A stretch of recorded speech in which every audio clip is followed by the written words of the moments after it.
New York का mayor तो चुन नहीं पाए हमारे देश। ट्रंप को ईरान के उप विदेश मंत्री ने दिखाया आईना।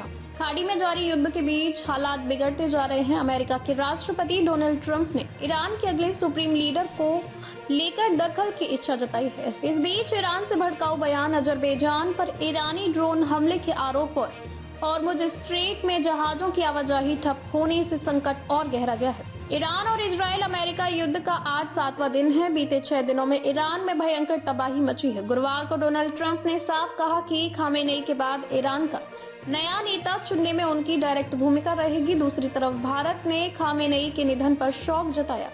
साथ ही विदेश सचिव ने ईरानी राजदूत से मुलाकात भी की। शुक्रवार सुबह तेहरान पर इजरायली बमबारी हुई। जमहूरी एवेन्यू, जो एक बड़ी शॉपिंग स्ट्रीट है और ईरानी राजधानी की सबसे व्यस्त सड़कों में से एक है, उन इलाकों में से एक था जहां हमला हुआ था। ईरान के सरकारी ब्रॉडकास्टर IRIB ने बताया कि जमहूरी स्ट्रीट के कुछ हिस्से, जामी BRT स्टेशन और पास के रिहायशी इलाकों में एक घर पूरी तरह तबाह हो गया। हमलों के बाद सेंट्रल और ईस्टर्न तेहरान की सड़कें ज्यादातर खाली बताई गई। इजरायली सेना ने शुक्रवार को पहले कहा था कि उसने तेहरान में सरकार के खास इंफ्रास्ट्रक्चर को निशाना बनाकर बड़े पैमाने पर हमले किए हैं। ईरान के उप विदेश मंत्री सईद खतीबजादा ने शुक्रवार सुबह दिल्ली में रायसीना डायलॉग के दौरान अमेरिका की कड़ी आलोचना की। उन्होंने फारस की खाड़ी में अमेरिकी रडारों की उपस्थिति पर तंज कसते हुए पूछा है कि क्या वे वहां मछली पकड़ने के लिए तैनात हैं। खतीबजादा ने मौजूदा संघर्ष को ईरान के लिए एक